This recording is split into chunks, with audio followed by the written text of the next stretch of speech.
Hi guys, my name is Crystal and welcome to my YouTube channel. Welcome old subscribers, welcome new. If you like my videos, please press the like button and please do subscribe. Up until about, really after the Queen passed away, I kept a diary. I had about 16 diaries over the years. It all started in 2006 when one of my domestic violence workers called Sue Portlock from GDVSAP told me to keep a diary about the domestic violence I was suffering, and she also told me to keep calling the police when incidents occurred. She said, "You're not harassing the police, you're helping yourself keep safe. If you tell the police every little incident that you're suffering and going through, they can stop you coming to harm."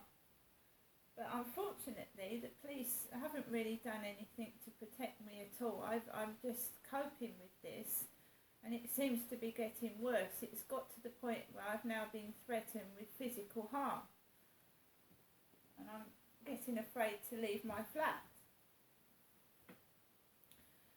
This morning, I took Max out for a walk, and there's a white car.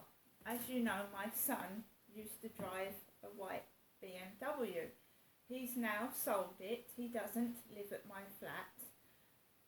His brother is sending post to my flat with my son's name on.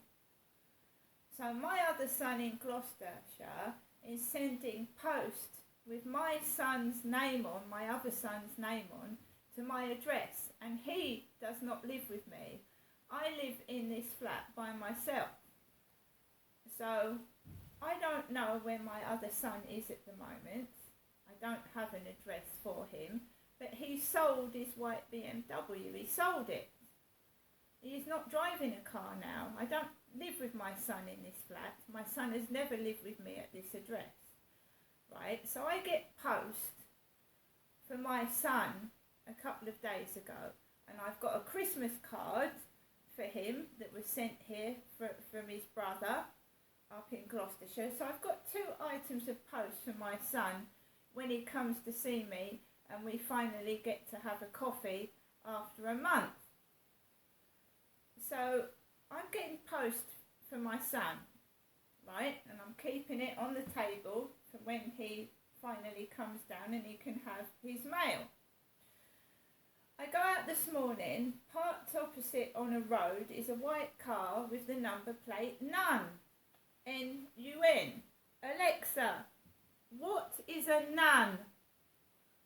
Noun is a noun meaning any member of a class of words that can function as the main or only elements of subjects of verbs. Alexa, what is an N-U-N?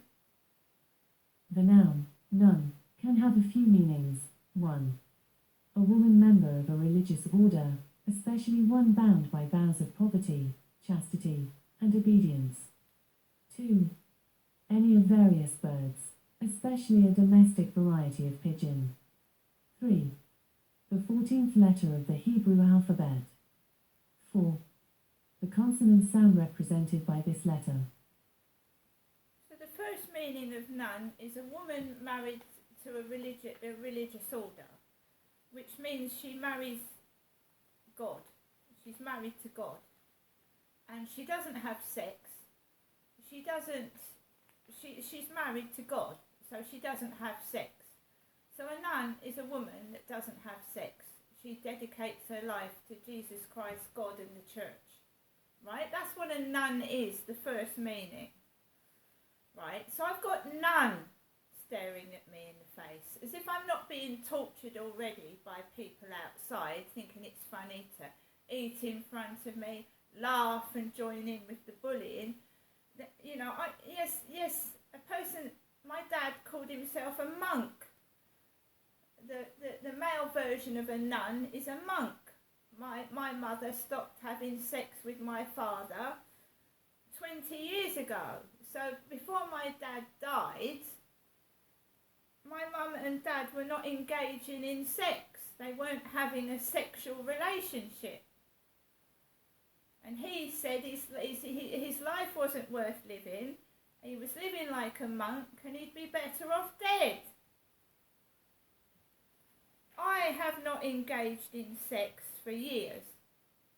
And I'm not going to be forced into having one night stands and dirty, filthy sex, as someone suggested. Have I had sex al fresco the other day before I packed in Facebook dating? Have I had sex al fresco? Now that sounds posh, doesn't it? Your common or garden everyday person would say sex outdoors, but this person referred to sex outdoors as sex al fresco.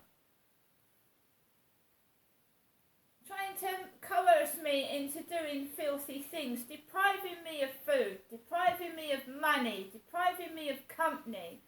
So I try and drag myself to the depths of depravity, doing bad things. Like he's doing upstairs, making my life a misery. Weeks and upon weeks of noise and dirty, rude noises. So we're going back to the diary in 2015. It's not just him. June used to do it at Lansdowne Court. And wherever I go, the neighbours act stupid. 2015, 2nd of January. My writing, the same as the note I wrote on the neighbour's doorstep. This is my writing, it's not my son's, it's mine. This morning I rang my dental practice, Chatham Dental Surgery, at 9 a.m. to see if they had an emergency dentist appointment. I was asked if I was in pain. I said yes I was. She left me on the phone 5 minutes while she asked the dentist on duty if they could fit me in. No one could.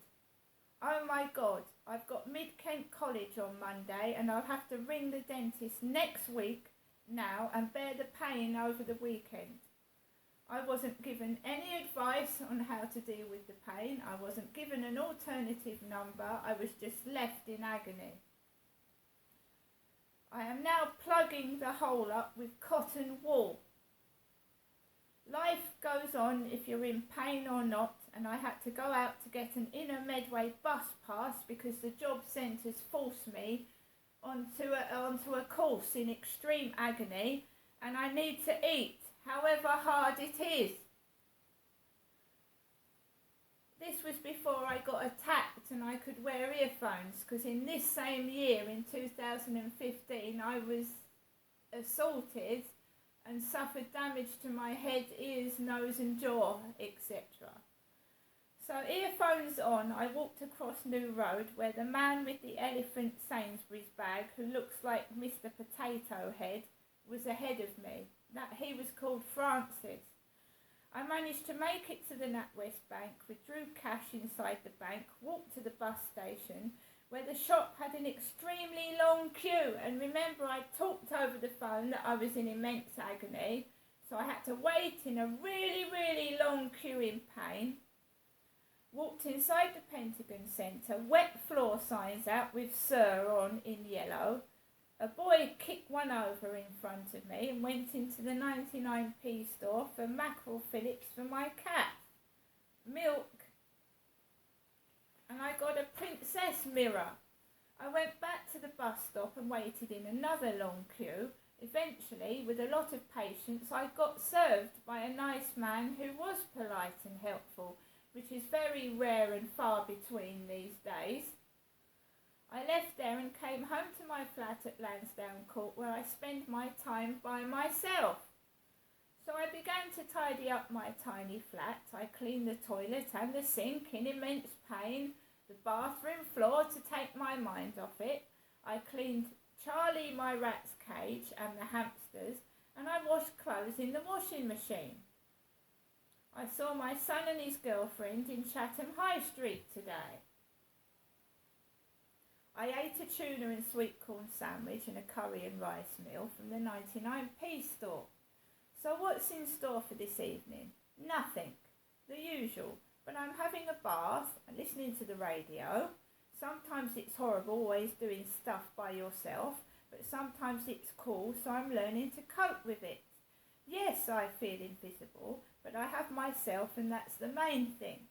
I'm getting better gradually, and it's my belief in myself and that other people's cruel words and hurtful behaviour is their problem, not mine. It's my body, not theirs, and I will not be forced to sleep with men I don't want to. So this is 2015, where we're a dentist. And we're not talking about Ashley Lupin's dentist. That was Chatham Dental Surgery with Mary Ramzani as my dentist. I wasn't given alternative number. I was just left and told there's nothing we can do to help you with a hole in my tooth. A hole. So when I look at what's gone on today, it was nothing as worse as that, was it? The torture, the victimisation, the money making from this diary, which is mine, is beyond belief.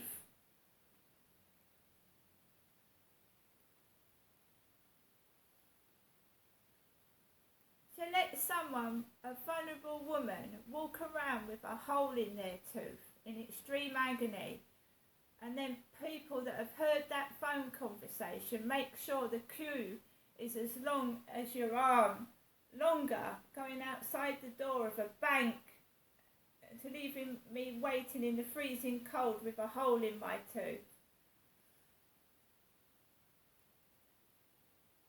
And no, I didn't get cross. I didn't cry either, and I won't. See you later.